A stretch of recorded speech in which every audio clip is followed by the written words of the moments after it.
Hey, welcome to the One Piece at a Time Distilling Institute with your host, the alchemist of Indiana's Black Forest, Alan Bishop. Hey, this channel is all about home distilling and legal distilling. If you've got questions, reach out to us in the comments below, social media, or via bishopshomegrown@gmail.com. And don't forget to check out thealchemistcabinet.com. Hey, what's up, guys? Time for another One Piece at a Time talking head video, and thank you guys for the support of this channel and everything that you do. Just some quick updates. We are still working on the Distiller's Almanac for 2025, getting that edited, laid out, and getting it to the new publisher. We are moving away from Amazon publishing. We've had nothing but problems the past 6 months to 1 year with Amazon, not wanting to get stuff shipped out, not wanting to give refunds. They're not getting our business no more. We're going to move to a more reputable publisher and start moving all of the other old books over there as well, the Alchemist Cabinet Volume 1 and Volume 2, and any future books like the Theory Act that we're working on as well. And keep an eye on the alchemistcabinet.com. You'll see when the 2025 Almanac goes up. As I said before, when you order it this time, you probably won't have the physical copy in hand until mid to late January, honestly, but you will get a digital copy before that physical copy ever shows up. That way you'll have it for the entirety of the year, or the vast majority of the year anyways. But take a little time today to fire some pottery, turn the camera around here and show you what I got going on. Got my little pit fire going here. I've got two of those bear type stills in there that we talked about with the heads, one of which is a traditional head with an air-cooled condenser, the other of which just has a hole in the head I can hook up a copper worm to, or serpentine. I feel like I'm getting pretty decent with my pottery, getting excuse me, had a hiccup there, getting pretty decent with my firing, getting better all the time. It is a steep learning curve, but I have had a blast doing it. It's been a lot of work. It's a lot of work to process raw clay into usable clay, and then figure out how to actually approach pottery when you're hand throwing it without a wheel or anything, and then figure out how to actually properly fire it, and how to seal it, and all that stuff. But it's another piece of alchemy and another piece of something that I am truly in love with and truly passionate about, a piece of my magic, as it were. Something that I will cover in not this coming year's almanac, but the year after. We will talk about clay and all of that stuff as well. But got some questions here today, got some really good questions actually, and please keep those coming at bishopshomegrown@gmail.com, and or my social media, and or thealchemistcabinet.com, and or the YouTube comments below, or wherever, however you get your questions to me, just get them to me and I'll do my best to answer them. But things are going well at Old Homestead. We just did a really cool, well, we're working on a really cool project now, several of them actually, cordials and liqueurs of various types, some using local wild honey, some utilizing rye malts with various different botanicals such as cacao nibs and Ceylon cinnamon and various different citrus components. So lots of cool stuff coming along, and rest assured you guys will know before anyone else does when we're ready to have classes and all of that stuff. Be on the lookout. Those soft openings should be happening in January, grand opening April Fool's Day 2025. So let's get into the questions from Brandon. Alan, keep up the stellar work you do for our community. Thank you, man. Your dedication to the craft and the fact you share with us all does not go unnoticed. I have a 4-inch tri-clamp outlet on my electric 17-gallon still and running on a max of 3,500 watts. Everything above the still is 2-inch tri-clamp. Currently run copper packing under my Mr. Fusion coil from Wayne. It's a total rainmaker, by the way. Hell yeah, it is. I love the Mr. Fusion passionately. Number one, I want to experiment with a bubble plate or two and wondering how that will compare to mesh packing. And number two, if I tri-plate, should I get a 4-inch plate or plates and reduce to my 2-inch Fusion head above, or reduce down and get 2-inch plates, which I've heard can be tricky to balance and may need modified. Merry Christmas. Blue. Fantastic questions. I'm glad to see people supporting Wayne at Ozark Stillworks. Ozark Stillworks makes some of the finest distillation equipment in the world, not just on a home distilling scale, but also for professional distillers. Reach out to Wayne. He's, I know he's overwhelmed with work right now, but listen, he's wanting to get to where he can do this full time, and with your support, he can get there, and he is making some of the best stuff out there. There's a reason why other builders are out there trying to imitate what he is doing, and let me be the first to assure you, they don't know how to imitate what he's doing. They are just imitating. They don't know how to actually make what he is making because they can't. So, and that's not a slight on anybody, it's just a fact. Anyways, so let's get to question number one. Want to experiment with a bubble plate or two and wondering how that will compare to mesh packing. So the bubble plates are definitely going to be more efficient than the mesh packing. You're going to get better separation from the bubble plates than you will the mesh packing. There's nothing wrong with mesh packing. it's just not quite as efficient as what you might want at being able to separate the alcohols that you would like to separate into the fractions you'd like to separate into. I think when someone has the option to use a bubble plate versus mesh packing, I would always say to go with a bubble plate instead of that mesh packing, right? I'm a big fan of bubble plates, and I'm a big fan of thumpers. And there's a reason for that. I'm not a huge fan of mesh packing unless I have to use it. In terms of whether you should get a 4-inch plate or plates and reduce to your 2-inch fusion head above, or to reduce down and get 2-inch plates, what I would say is go with 4-inch if you can. Have Wayne build you a reducer to get down to that 4-inch size. There's nothing wrong with 2-inch plates. I've got some, and in fact I use them on my 17-gallon still, my Dr. Gratis out at Old Homestead, when I'm making high proof 170 proof alcohol for base alcohol. But the 4-inch plates work much better. They're much more efficient. They're much easier to balance. They give better separation. They don't get nearly as muddy. They drain a lot better. They also fill a lot better. So if you can, go ahead and get the 4 inches. And for example, I know Wayne does a lot of single pass stuff, and he's doing it with reflux in a single plate or 2 plates sometimes, I believe. And he makes fantastic spirits. He makes some of the best spirits I've ever had from a home producer ever.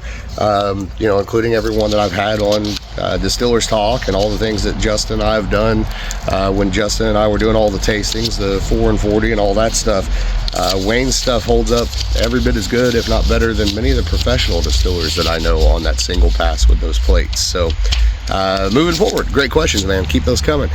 In the last video, this is from Keith. In the last video, I thought I heard you say you collect spirits you're going to age all the way to 40 proof. But now I can't find where you mentioned it. Do you collect that low of a proof? I've always thought my collection at 110 proof, but should I collect more?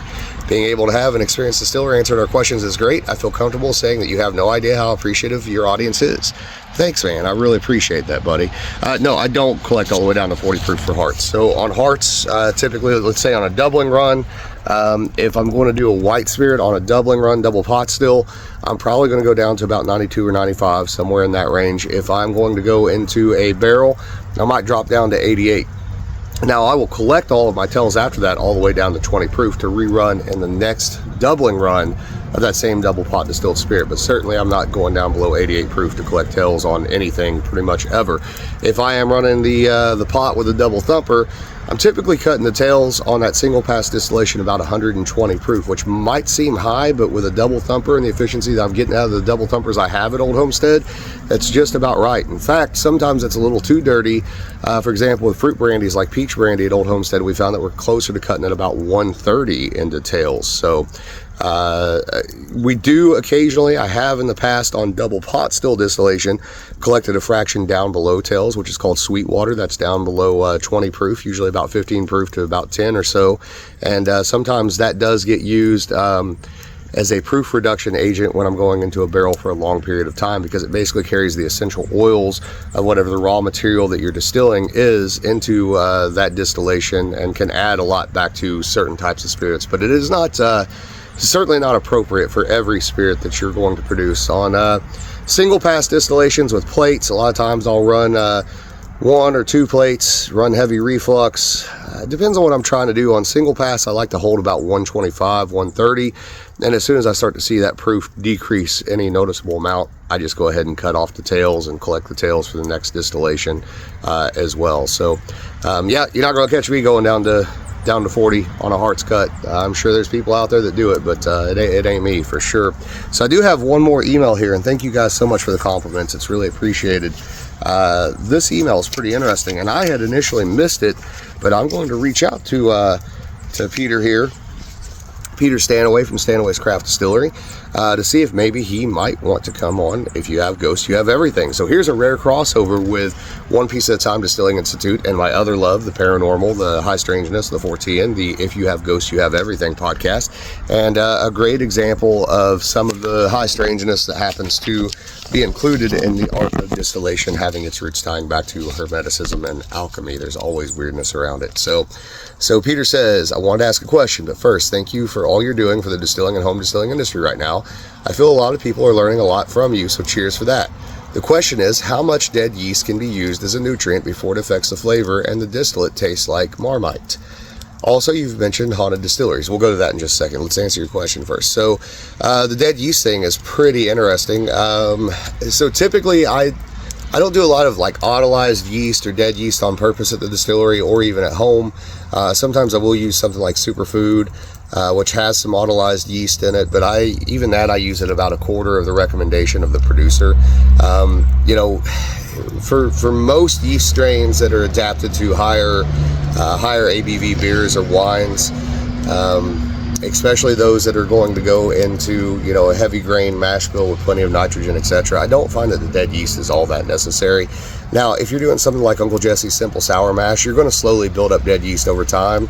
And that's probably, the lees is going to add some flavor to the distillate. Now, that's not necessarily a bad thing. In fact, with brandy production and cognac, lees brandy, which is the tank bottoms, that's kind of considered sort of the richest brandy that you're going to make. It's not really sold of its own accord. It's usually blended in with some of the other brandies after an aging period, etc., but can bring some rancio sort of flavors and some meatiness into a blend, really give it a nice little backbone.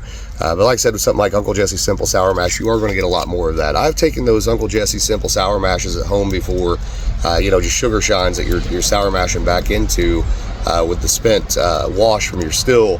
I've taken those out 8 or 9 generations. By the time you get to 8 or 9 generations, you are starting to see some of that meatiness, some of that kind of weirdness, and some dulled flavors sort of coming in. So that's something to think about for sure. Probably it's really not all that necessary to use autolyzed yeast most of the time. In most instances, I do think that there are some instances, especially with some of the odder yeast strains that aren't used to such high alcohol tolerances, it might be worthwhile. But otherwise, it's not. It's never been something that's been I've had a huge focus on, anyways. But hopefully that answers your question. So, all right. So now for the high strangeness and the 410, which I am here for as always. And if you have things that you might want to talk about on, if you have ghosts, you have everything, reach out to me. Whether it is you, Peter, or whether it is anyone else out there watching, listen, I love the high strangeness. I love spirituality. I love all the weirdness. So again, like I said, I'm here for it. So also, you've mentioned haunted distilleries a few times, so I wanted to include a part email I received. So for context, I distill with a license, but from home in my kitchen. And while I was reading this email the first time, I was stood in my kitchen. Here's the email. The start was about a table at a local fair, so not important. Have you found the grave under the kitchen floor yet? There are also bodies under the front room floor. We dug up a number of rib and leg bones when doing work on the floor, but they are all ancient.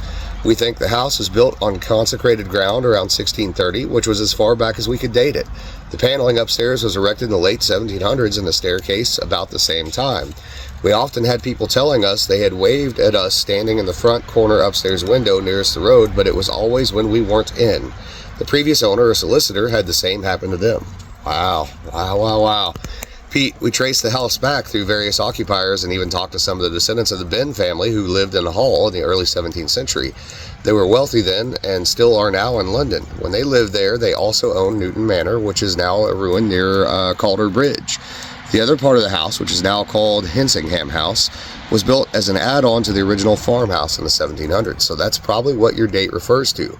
It has a fake Elizabethan frontage on the other side away from the road.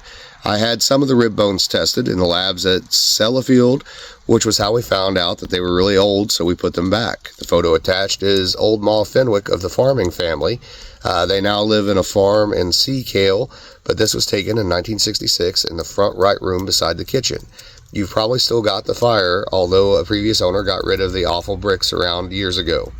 At that time, the hall and the cottage were both one house. She then split them in two and sold the cottage to Dave and Enid Blake, who were there when we moved in, and she sold the hall to a local car dealer, Central Motors, Lily Hall, now a workshop extension belonging to the college, who then sold it to John Duggan, a solicitor who we bought it off of.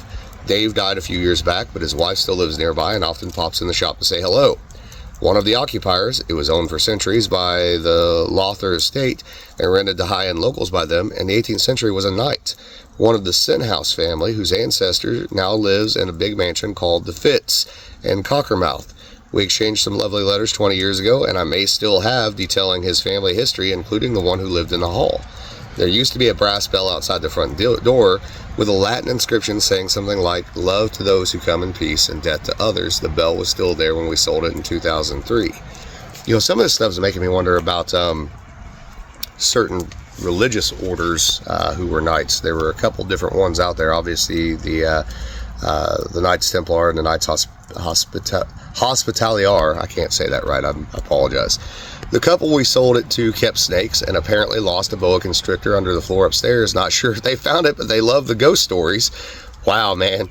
We had some lovely memories in there once we installed central heating and damp proofed it. The ghost story of the lady in the paneled room was well known when we moved in, and it wasn't long before we started getting people telling us they had waved to us or flashed their car lights when going past. That was spooky, but we never felt uncomfortable. I thought you might find that interesting. In short, I'm distilling over a grave. I just didn't know it for a few years. Cheers, Pete, Stanaway's Craft Distillery. Pete, that is an awesome story, and thank you for sharing that. If you have anything that you want to add to that story, let me know. Or like I said, if you want to come on, if you have ghosts and talk about it, be glad to have you for sure. Keep the stories coming, guys, and the questions coming. One piece at a time, Distilling Institute. And if you have ghosts, it's all the same to me. It's all alchemy. It's all history. It's all beautiful. It's all part of humanity. All right, guys, I'm going to turn the camera around, show you this fire again, because it's burned down quite a bit in the 15 minutes I've been recording this video, and you can actually see one of the pots sticking out of the fire now. With any luck, nothing cracked. All right, guys, love y'all.